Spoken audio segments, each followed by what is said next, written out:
Sorry, sorry for the inconvenience of the conversion day. Well, we got a day off last week, so I guess it's fair.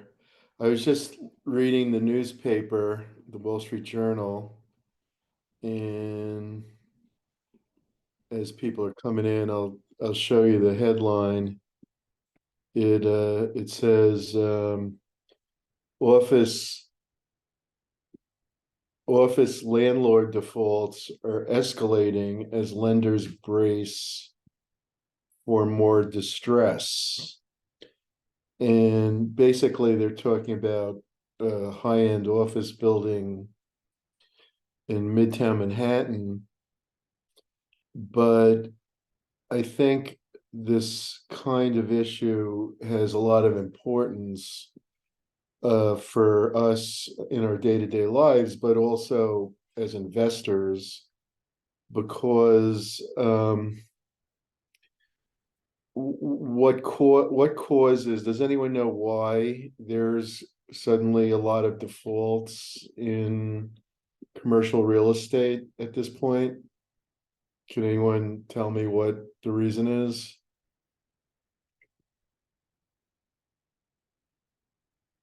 No one? Let me check the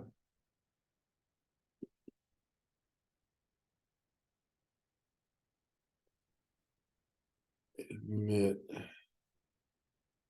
Um,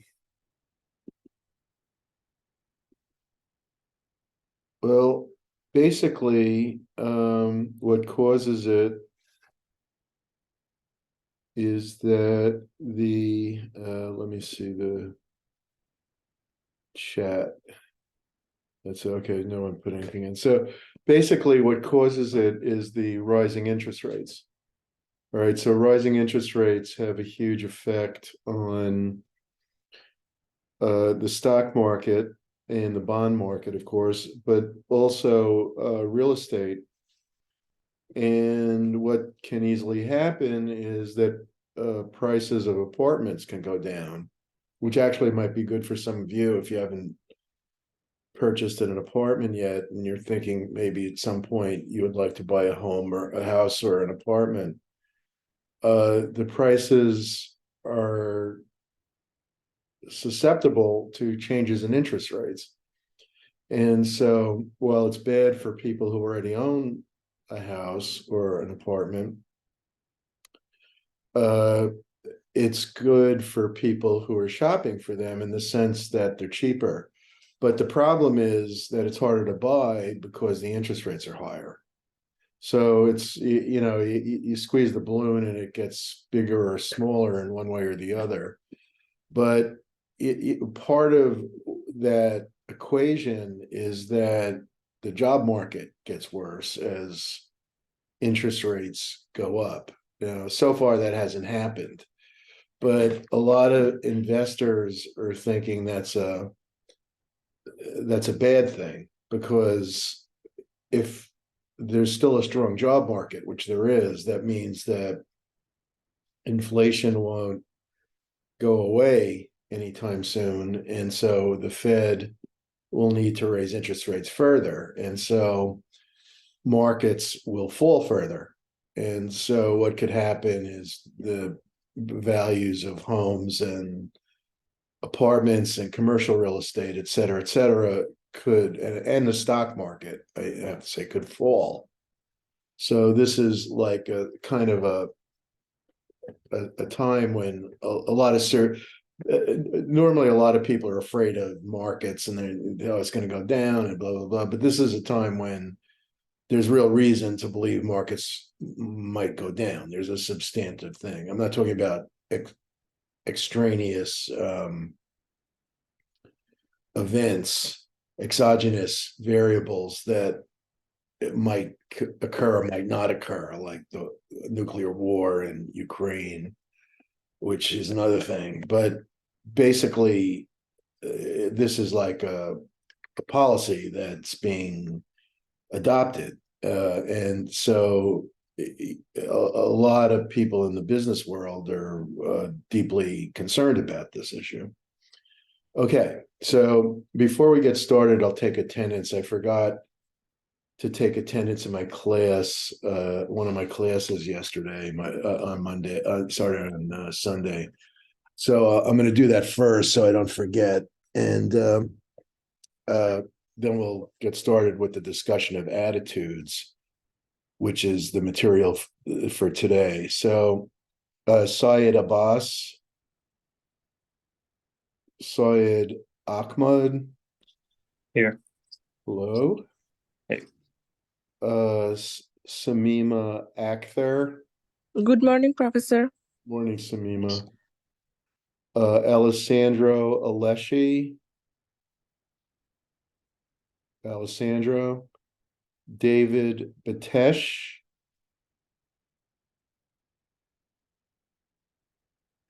Anam Bahati. Melissa Calixto. Here, good morning. Good morning. Winston Shan. I'm here, Professor. Hello, Winston. Bin Chen. Bin. Kai Chen. Here. Hello. Sorry, Jirui Deng.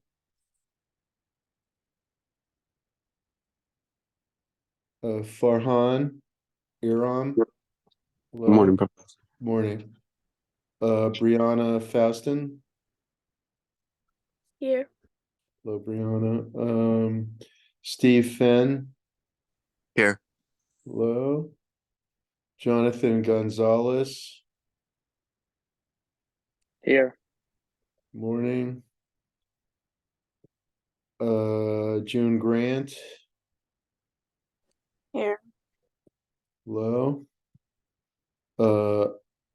Minghao Hu. Here. Hello. Angelica Laborde. Angelica. Jian Lin. Elizabeth Maddox. Hello. Good morning. Good morning, Elizabeth.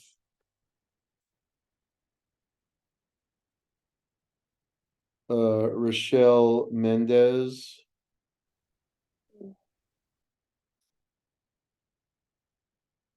Demi Mullings. Cameron Nahar. Let's see if it came in.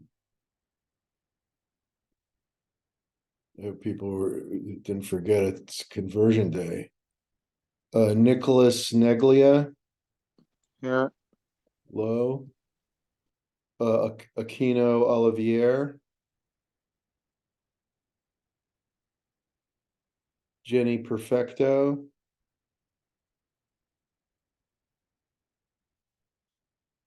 Chanel Powell. Here, good morning. Good morning, Chanel. Anna Siddiqui. Good morning, Professor. Good morning, Anna. Muinjin Turbov. Here. Hey, how you doing?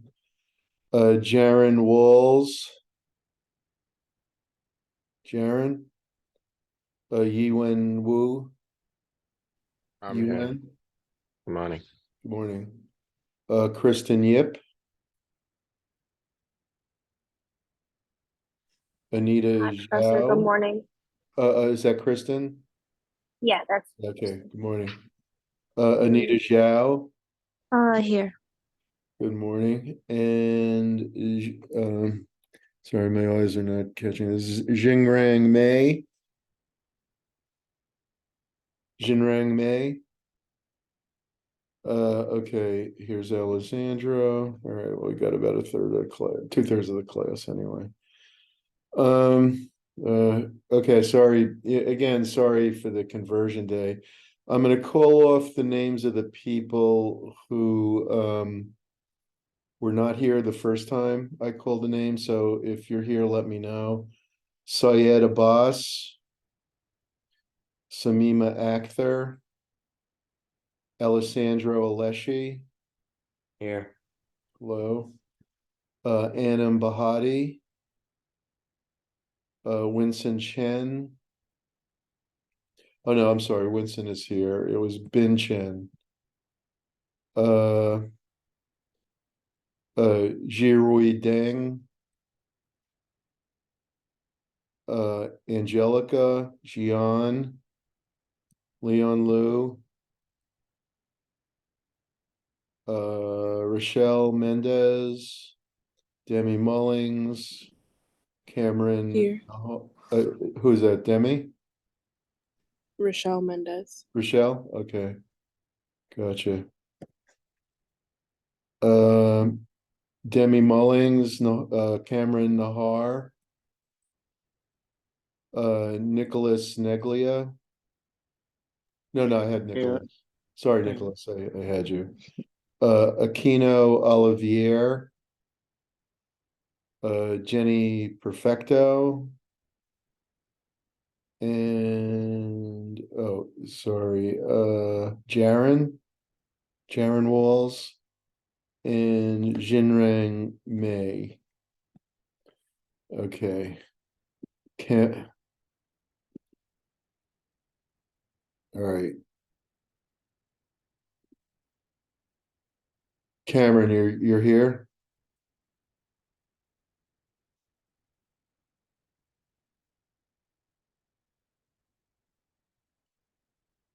Okay, and let me just check. Show chat. Okay, there's no chat. Cameron, are you present? Yes, I'm here. Okay.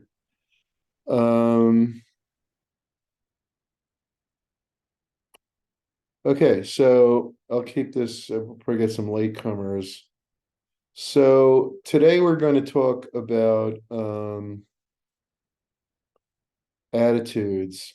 And you can kind of see from what I was just saying that attitudes are susceptible to a lot of external phenomena.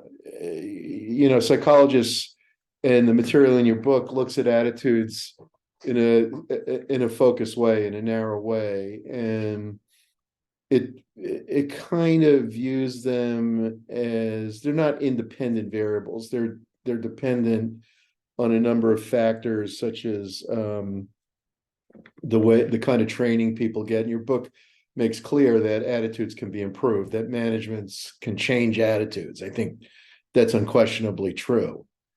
But it's also true that there are broader, I'm not saying your book doesn't say this, because it does. In other words, they talk about national differences in job satisfaction, for example. So different countries have different attitudes, but besides these kind of sociological determinants, there are also economic determinants. These are, they didn't call the 1930s the Great Depression for no reason. In other words, people's attitudes change with the economy, and it's hard to get your mind around.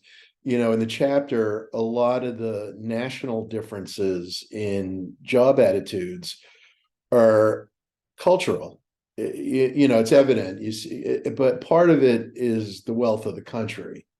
So, places like Holland, which are wealthy countries, and have a lot of great jobs, they're going to be happier than a country like India, where a lot of people are poorer. And so that comes into play. But it's a part of it is also like social attitudes towards authority, and how much independence is valued. I think a country like the US values individualism, and so it always had and has had an uneasy relationship with employment. Employment is viewed as necessary and desirable, and people are unhappy if they don't have a job. But Americans are always like sort of ambivalent. A lot of Americans feel, oh, I should start my own business, or I should be working on my own, and they blanch at authoritarianism. So it's interesting to see how the countries vary by job satisfaction. But I think it's also important to understand that these kinds of variables are not, they're not like laws of physics. They are susceptible to change much more readily, in part because of economic variables. So that said, attitudes are fairly long term. I mean, they're not, your attitude towards various things isn't going to change overnight, but in the medium term, they can change, and they're susceptible to environmental factors and social comparisons, and you're happy with your company, and then you find out somebody doing the same job down the street makes twice what you do, and you're suddenly frustrated, and you feel like your employers have been deceiving you, and you change your attitude. So basically, attitudes have three components: cognition, affect, and behavior. I said last time, cognition means mental, and so the attitudes are mental as well as emotional. And the important point is that they result in behavior. All right, so we all have opinions, and not all opinions are important in the workplace. However, those that result in external behavior become important to the company.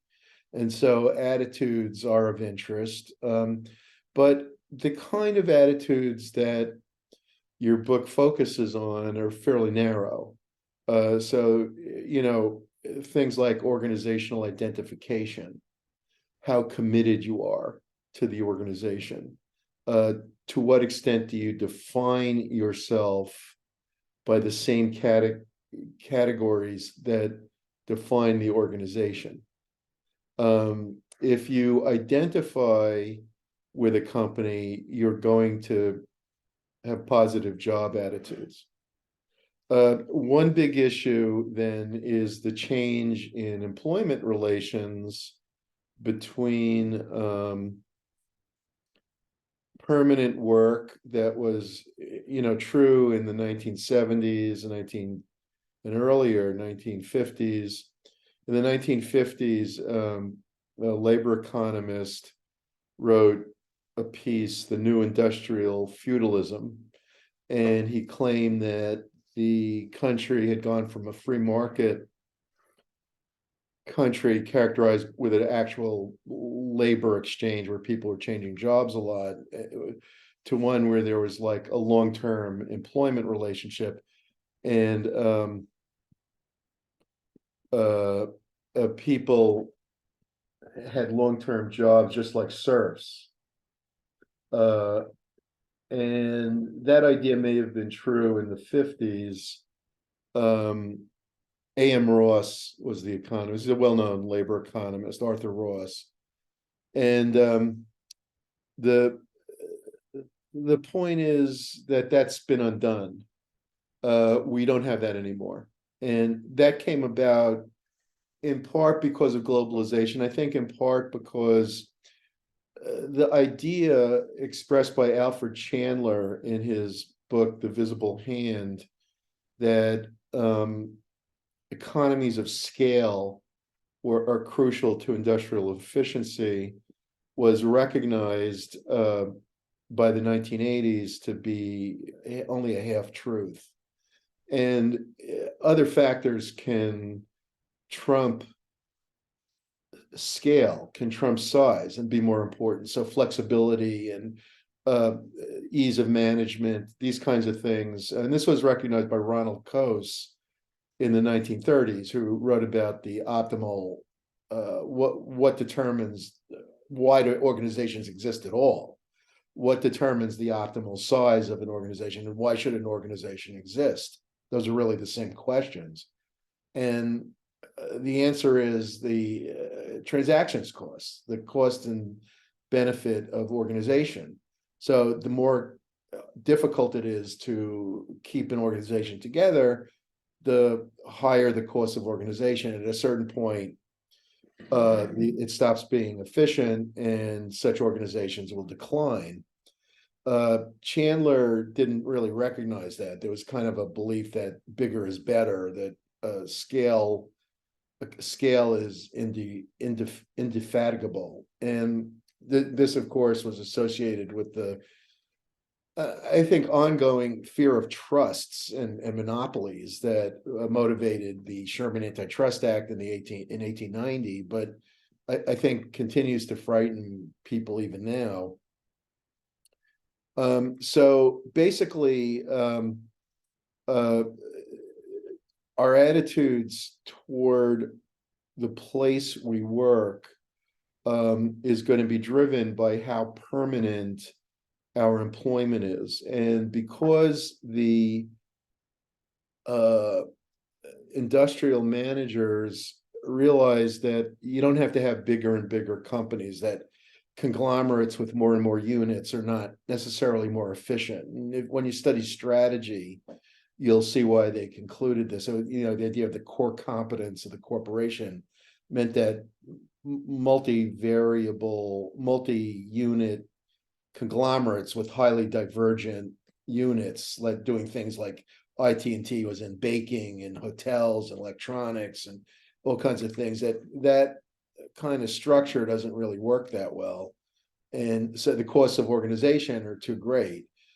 And so what the company started to do was downsize for a variety of reasons. And so this greater focus on flexibility led to employment mechanisms that are shorter term than had existed in the days of Arthur Ross and the new industrial feudalism. So basically, what has transpired is what I think I've mentioned already, is gig workers, that they're workers who are not technically part of the firm. They can work for a long time at the firm as consultants, say, or they can work with the firm for a long time. Like when I was at J&J, and J&J was doing this already in the 1980s. I mean, when I worked there, I started to think about this stuff even then, because they had consultants who did a lot of the work. In my prior job at International Nickel, I had done a lot of the stuff that at J&J the consultants were doing, and they didn't want to do it in-house, but they were willing to pay a premium to have Coopers and Lybrand, that currently I think they've merged. I forget which accounting firm they've merged with. It was one of the big four at this point. But they had Coopers and Lybrand doing a lot of the work that in other companies was being done in-house. And I started to realize that there's really no fixed rationale for when you have a corporation and when you outsource it. And so the thing is, are these kind of workers who are being employed but are not employees, are they going to be happy or not happy? And your book points out that they may not identify that closely with the corporation, but they can be just about as satisfied if their relationship is long-term. And arguably, if you're a management consulting firm that pays higher rates than the corporation itself does, and that's not unusual, you might have employees who are more satisfied. I don't think the actuaries I used to work with at Coopers and Lybrand were any less satisfied than the people that worked in the HR and corporate benefits and compensation areas. I would say they were more satisfied.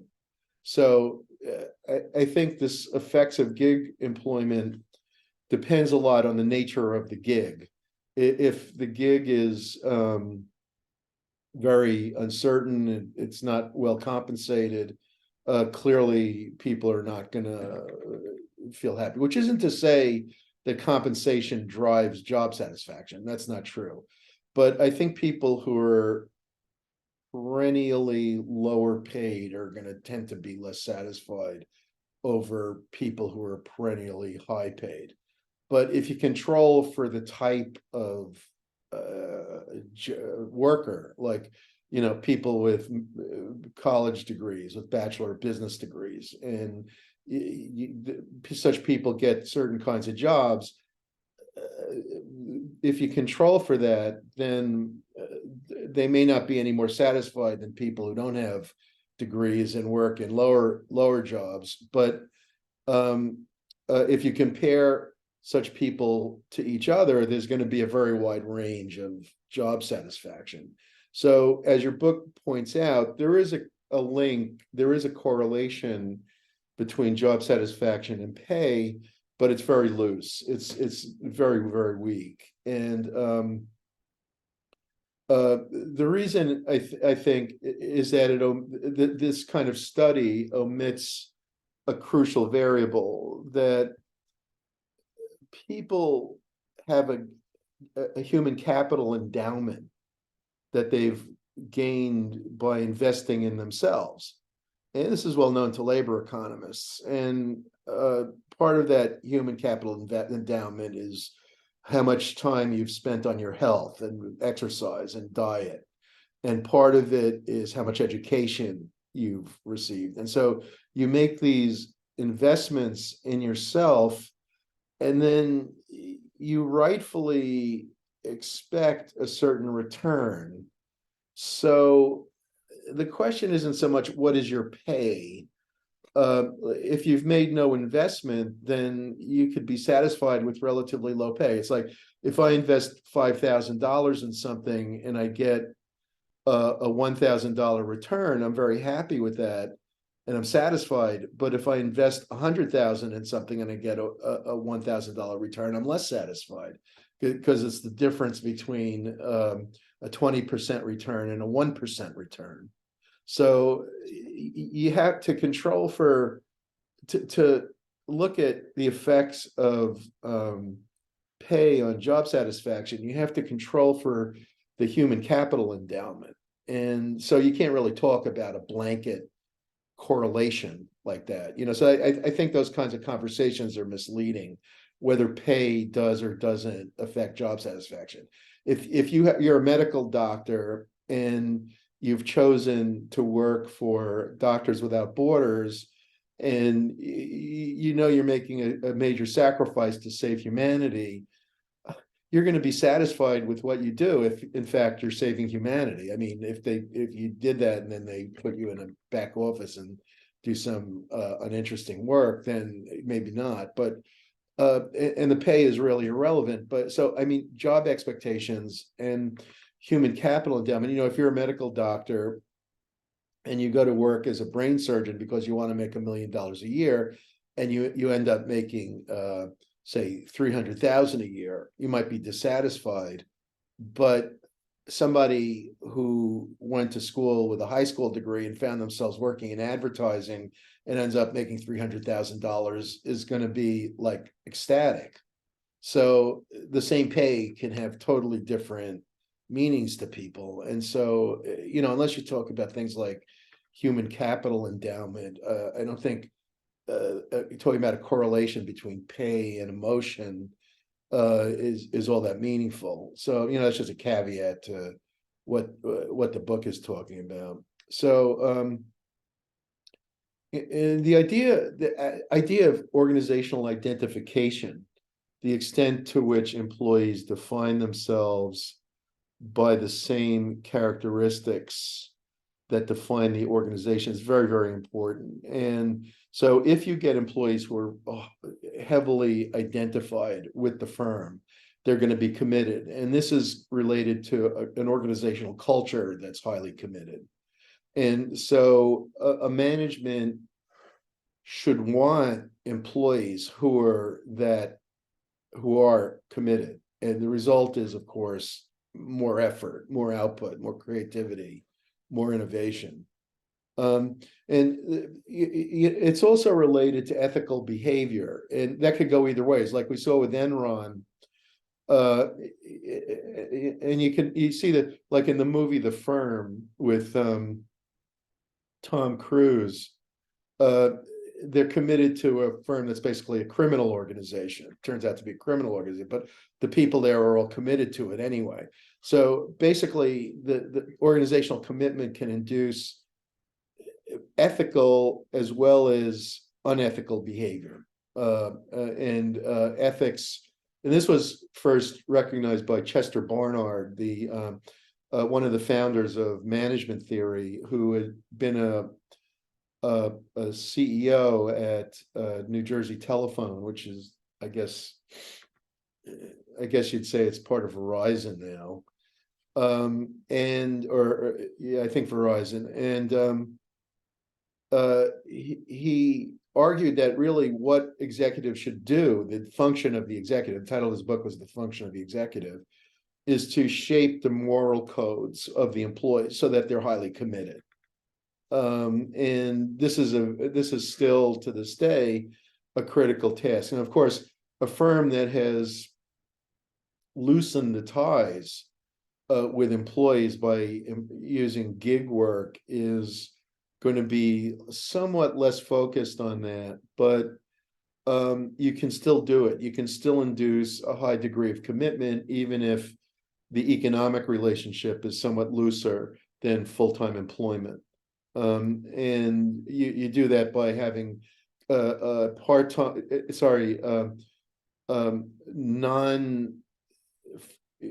non-employees, like gig workers who are long-term, and you treat them very well, and this results in loyalty. It could actually result in greater loyalty than employees, and part of the reason for that is the psychological pattern known as cognitive dissonance. The idea of cognitive dissonance is that people don't like contradiction. So let me just check. Okay, people don't like contradiction, and so if they experience any kind of contradiction, they try to resolve it.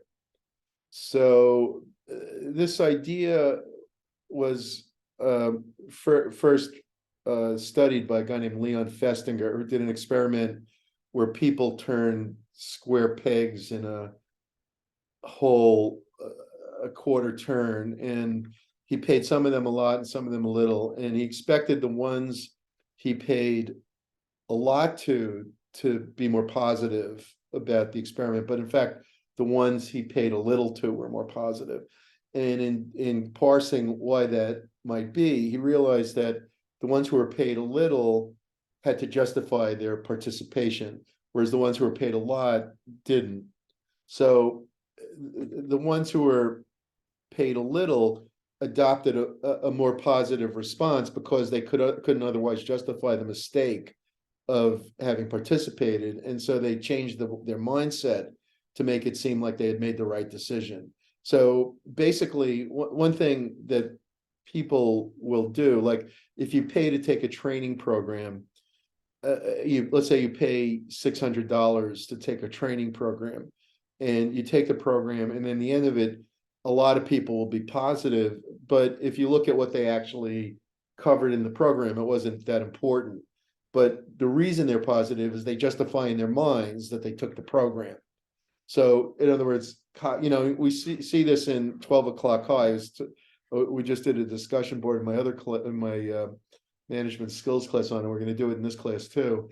And basically the character of Ben Gately, who's Savage humiliates early in the film, and then basically throws down the gauntlet. And in the end, Gately has to prove himself. He does prove himself. And this is characteristic of a lot of industries. If you look at, for example, what you put a Marine through in basic training, they really ride them hard, they humiliate them, they scream at them and stuff. And they prove themselves, and then they become highly committed to the organization, and they become eager to excel. And the same thing used to be true in medicine. I'm sure it still is. I'm sure that, they put them through all kinds of experiences that are very difficult, that enhance their commitment. One of the things they used to do that they stopped doing was they would have the interns, the medical interns, work 2 or 3 nights in a row without sleep. And so they had to, put themselves through this difficult process. And then, what that does, why your mind says, why did I go through that hell? And you kind of justify it to yourself, because I'm committed to the field. You don't think it consciously necessarily, but this is how it works. So you become highly committed. So the idea of cognitive dissonance is important to understanding employee commitment. And firms that put their employees through a difficult training process and select out a group that, could conceive of themselves as an elite, like the law firm that tells its associates, you've got to stay up all night to write up the brief because the case is tomorrow. And, you're not gonna survive here unless you do this. And what happens is they work really hard and they write the brief. Maybe it was necessary, maybe it wasn't, but it doesn't really matter, because like the next day they feel like, I've done this, I'm tough, like I've done it, I've succeeded. And so they become they feel very committed to the organization as a result. So it's kind of counterintuitive, but a variable like or an emotion like having positive feelings towards the workplace, i.e. job satisfaction, actually can result from this kind of difficult challenge. So it's not necessarily the case that being nice to people all the time is what makes them happy. It can often be the reverse. Of course, if you like that permanently, then they'll, that's a different story. But if you put them through certain experiences that enhance their commitment level, then it can be. So basically, people are satisfied if they have positive feelings about their job, and they're involved to the extent that they identify with their jobs. Empowerment means that employees feel that they have autonomy, that they have choice. And it's a good predictor of job attitudes and performance, and it affects behavior to a moderate degree.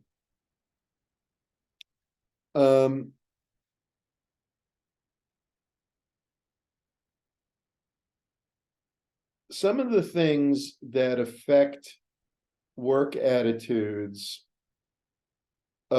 include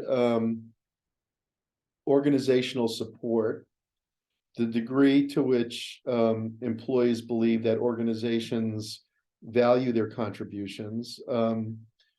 If employees are anti-authoritarian, like in the United States, if they have what Geert Hofstede called low power distance, then in such countries, organizational support becomes very important in predicting positive job satisfaction. In more authoritarian countries like China, perceived support is less important. So again, cultural variables, especially things like authoritarianism, or, in other words, people's attitudes towards power. Is the use of power acceptable, or isn't it?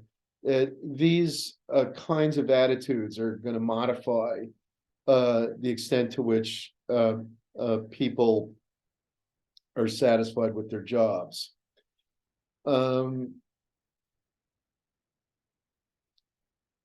trend has been down, but it's volatile. So in 87, 61% of Americans were satisfied with their jobs. In 2010, 42% were. It's a pretty big drop. It's like a third. And in 2017, which is pre-pandemic, it had gone back up to 51%. I don't know what it is now, but I think people are probably somewhat unhappy because of inflation. All right, so I think something like economic variables are going to affect how satisfied people are.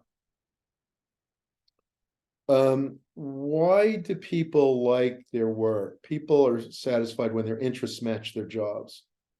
Okay, so this idea of job matching that we talked about earlier,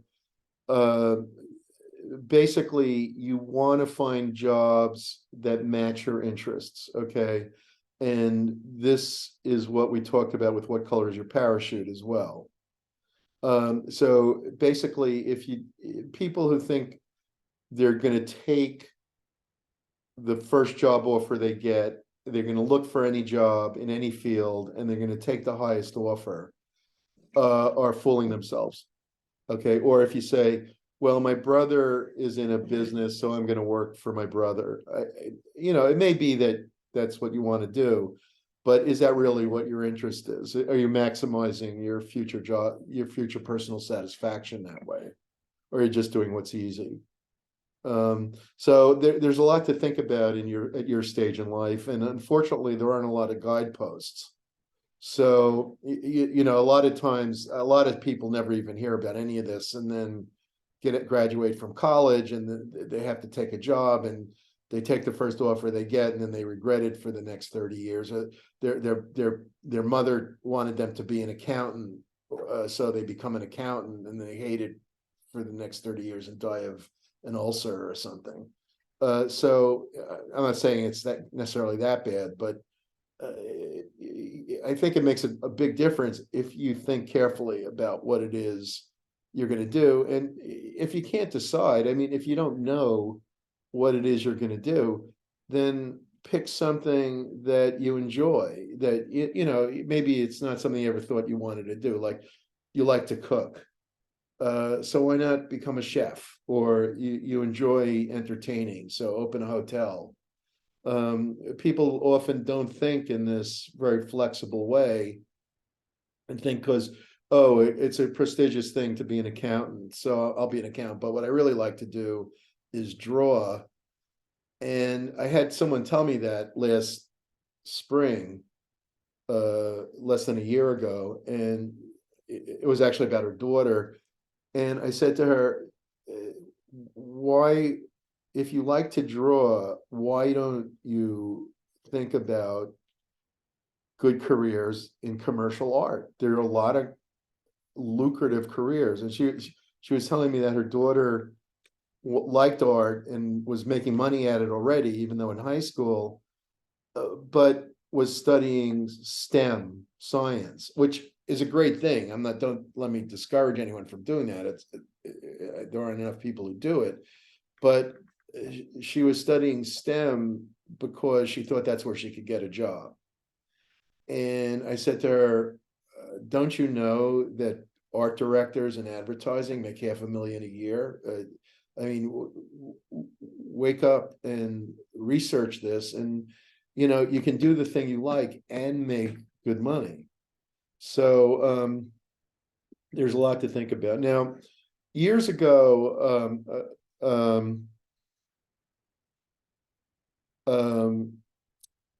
there were a lot of protests. Those of you who know history know that in the 60s, there were a lot of protests. And this economist, Albert Hirschman, wrote a famous book, Exit, Voice, and Loyalty, about why is it that some people protest and other people don't protest. And your book kind of adopted his model to a degree. But what Hirschman's point is that people are going to protest if they're loyal. If you're not loyal, you're going to exit. So, for example, let's say there's 12 pizzerias in my neighborhood, and I go to one, I've liked it, but then suddenly the guy changes the recipe, and I decide I don't like it, or you know, they make it less healthy or something. So maybe I'll just say, oh, I don't like this place anymore. I'll go somewhere else. All right, that's exit. It's unimportant to you. You don't really care about the pizzeria, and so you go to a different pizzeria and don't even think twice about it. All right, so basically that's exit. So Hirschman's model, when applied to the workplace, is like, why do people quit their jobs? And you'll just quit your job quietly if you're not loyal. You don't really care about the employer. And that's how a lot of market employment relations is. In other words, you're a real estate agent for realtor A, and you know you don't get along with them, or you know, whatever, and you say, okay, there's another place down the road that's better, and I'm going to quit and go there. And you just go and you say goodbye. It was nice dealing with you, but I got a better offer, and good luck to you, and hopefully I'll do well. And that's it. And so basically, the problem for firms is that such behavior results in short-term employment. Job turnover costs them money. They lose experienced people. And so part of the goal of human resource departments is to extend the employment relations so that experienced people don't leave. So basically, your book argues that constructive behaviors can be broken down into voice and loyalty. So if you're active and with the company, you voice your opinions, that's a good thing. So you stay with the company and you voice your opinions. They argue that loyalty is passive, in that you continue with the company and you don't voice your opinions. On the other hand, if you're active and you end up destroying the relationship, then you just quit or exit. And if you're passive and dissatisfied, then you experience what your book calls neglect, which just means that you stick around, you're dissatisfied. The question is, how does a firm induce long-term employment relationships?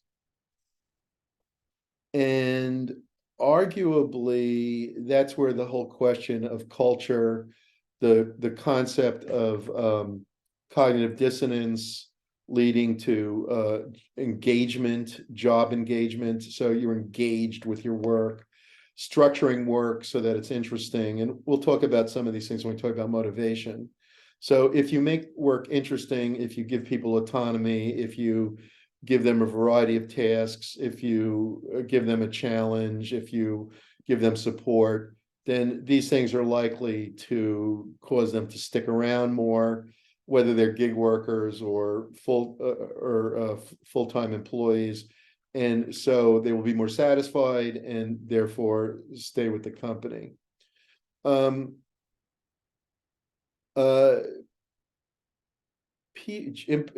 of the things that's really important is the idea of how satisfaction affects service jobs.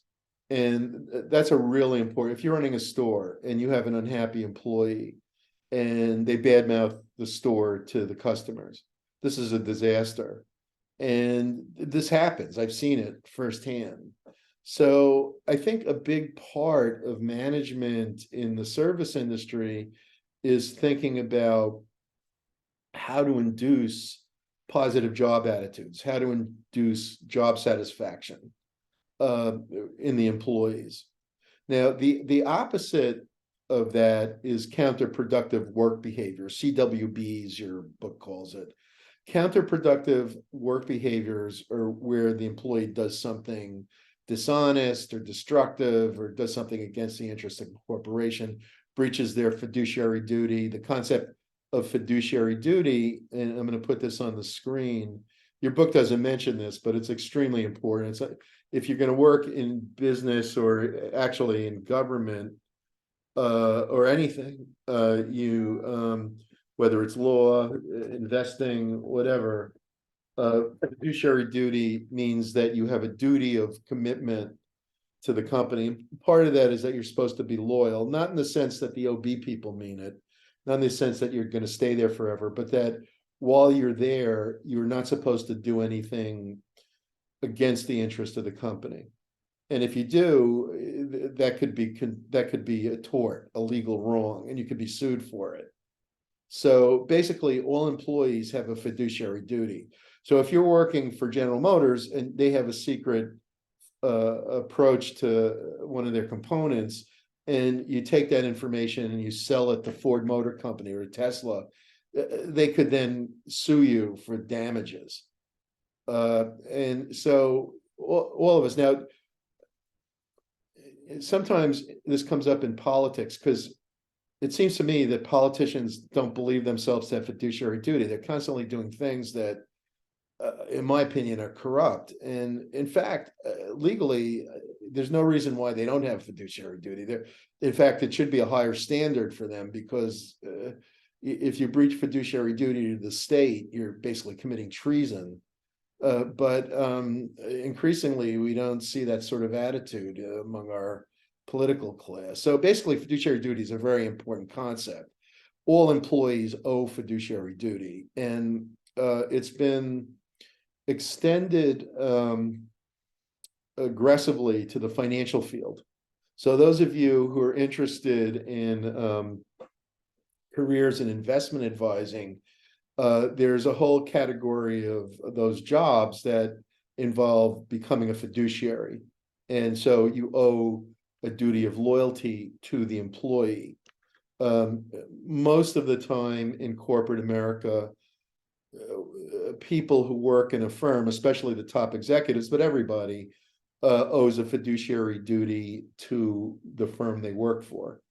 And that's something to think about. So basically, organizational citizenship behavior is where you're not only exercising a duty of loyalty to the firm, but you go beyond job's typical expectations. Employees help others, go beyond expectations, express positive attitudes, and this is very desirable to firms. And the question is, are you the type of employer, or is the company you work for the type of employer that induces organizational citizenship behavior, or are you the type of firm that induces counterproductive work behaviors? So these are two opposites: counterproductive work behaviors and organizational citizenship behaviors.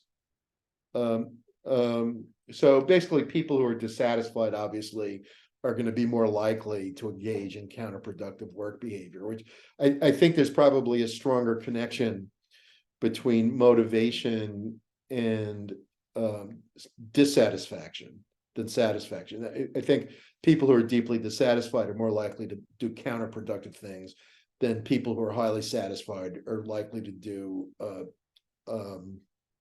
OCBs. Organizational citizenship. I think a high degree of satisfaction might be associated with just taking it easy, like being Ben Gately at the beginning of 12 O'Clock High and just taking it easy. It may not be. There are other factors like a culture of hard work, a culture of innovation. I was just watching this wonderful video on Netflix about the physicists who are studying black holes, especially Stephen Hawking, who died a few years ago. And you can see that a lot of the movie really shows the organizational behavior among these physicists. I'm just looking for the name of it. And The Edge of All We Know. I highly recommend it.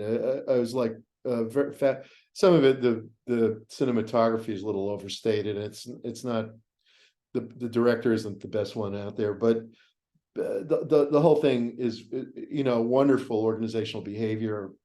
exercise, and they show the different categories of people working on this problem. So you have the theoretical physicists like Hawking, and he's got these two friends, they're like these geniuses, the Albert Einstein types, who sit around working on equations and figuring out, what the theory is. And, and then there's this huge team of empirical physicists who are orchestrating this massive worldwide telescopic effort to see what black holes are. And they're coordinating this massive effort all over the world. It's a huge management task, and they've got to work together, and both groups have their own cultures. You see the difference in cultures between the theoretical physicists and the empirical physicists that actually studying physically. And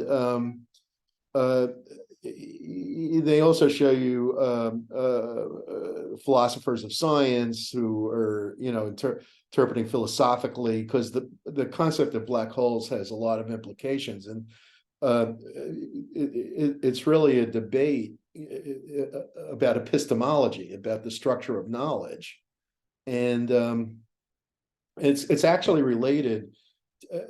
What struck me is that the debate about black holes is very, very similar to the efficient market hypothesis in finance. That the physicists concluded for a long time the laws of physics don't apply, and this is the same kind of nihilism that the people who study finance concluded, the efficient market hypothesis, that you can't understand the market, you can't predict the value of a stock. It's almost the same thing. And Warren Buffett's, you can look at videos of Warren Buffett and Charlie Munger making the same arguments that these theoretical physicists, including Hawking, were making against the thinking about black holes that had pre-existed. And then, wait a second, there is a way to understand black holes from using basic universal laws, and so we don't need to discard the concept that we can understand the universe using science. But we're in this exact same thing that Buffett says about the efficient market hypothesis. So basically, you see in a movie like that a lot of these ideas about OB that we're talking about. You see stuff like employee engagement or organizational citizen, but I mean it's magnified because these people, they're special, they're obsessed with what they do, and so the cultures of the different groups are, they're all highly committed. The commitment level, the engagement level is astronomical for these people. It would be difficult to get regular employees to be like the empirical physicists, or even more so the theoretical physicists. The guy's first thing he says is, I never stop thinking about. I think about this when I wake up in the morning, I have breakfast, and I'm writing equations. I go through the day. It's all I think about all day long. And this is like, most people couldn't do that kind of work. But a lot of the same principles are applicable. So anyway, let's move in. We still have a little time, and let's get into the next chapter, which is chapter 3 on diversity. Oh no, chapter 2. Okay, for some reason I did chapter 3 first. So anyway, diversity is extremely important. It's become one of the major issues in corporate America. A lot of the time, the conversation about diversity focuses on surface level diversity, differences in perceived characteristics that do not reflect how people think and feel. Your book talks about deep level diversity that goes beyond differences in values, personality, and preferences that become more important to determining similarities in people as they get to know each other. And I was thinking about that because the physics movie talked about how these physicists from everywhere, it's like there's huge collaboration between the British physicists. I think Hawking was at Cambridge, he's retired, and I forget where the other one was. And then there's an American, and then they're collaborating very closely with the Germans, and there's also labs in Asia and everywhere in the world. And basically there's huge diversity, gender, ethnic, racial, etc. But they all have a great deal in common. They have far more in common than they have then you have diversity, for the simple reason that they're all physicists. So they've got this huge training, and they're basically the same. So these external differences aren't really that important. It doesn't matter if you're from India or from China or from America. It's all physics, and so they can work together very easily. There's no real tension. And so basically companies have increasingly been hiring people from diverse backgrounds, and that's kind of old news. Things like race, sex, gender, sexual orientation, age, these are all open, companies are open to all this, and that's no longer an issue, really. A great movie about how that evolved is Mad Men, not movie, TV series, Mad Men, the TV series about the advertising agency in the 1960s, and how it evolved from being like all white male to much more diversity by the end of the decade, and including women and so on. And so basically companies can't accept prejudice, an attitude representing broad generalized feelings toward a group or its members that maintains an unequal hierarchy. Stereotyping means judging people on the basis of your perception of the group to which that person belongs. And sometimes stereotypes are appropriate. Like if you say, well, this person has a medical degree, then they probably know about medicine. That you could say that's a stereotype, but it's a true one. But the thing is, you don't want to have stereotypes that are unfair, unbalanced, or inaccurate. So basically, we all have implicit biases, which are prejudices that are hidden outside our awareness. And so we all need to be aware when these might crop up. And sometimes it might crop up and you think about it and you realize what it is. So basically, prejudice can result in discriminatory actions or habits that maintain or reference some groups' advantages over other groups. Now, the basic principle in the US law was codified in 1964, and that was called the Civil Rights Act of 1964.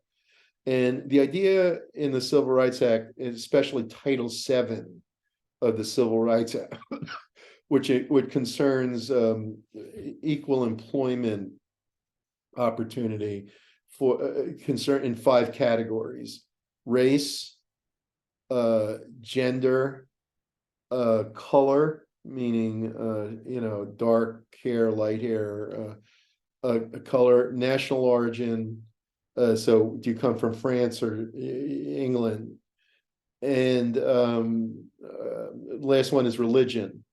So those 5 categories were covered by Title VII, and then other things were added, like the Age of Discrimination Employment Act a few years later.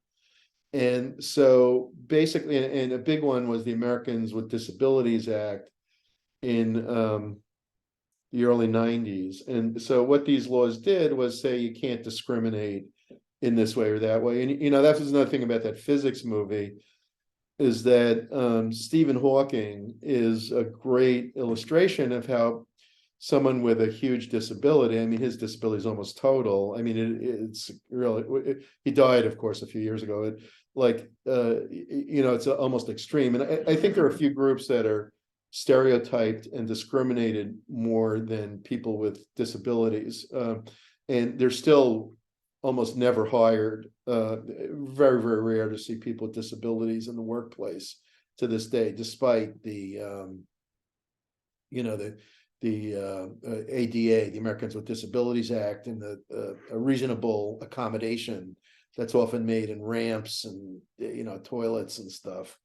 But basically, you see that Hawking, who basically made a lot of the breakthrough theory about black holes, and he was like a central figure in the film until he died. He died in the middle of it. And and there, a lot of what the scientists dealing with black holes are trying to do is resolve a paradox that he first identified in the 1970s, and he was working on it too. And they were all in awe of him. He was a true genius, and basically, he was totally disabled, completely disabled, and without him, the science wouldn't have advanced nearly as much. And so, it's a great illustration of how, we still discriminate to a large degree against the stigma of disabilities. And so this idea that was passed in the Civil Rights Act of disparate treatment, that a lot of the time discrimination against people is overt and expressed. And if it is, then that's called disparate treatment, and it's illegal under the Civil Rights Act. The courts added a separate category of discrimination called disparate impact. And the idea of disparate impact is that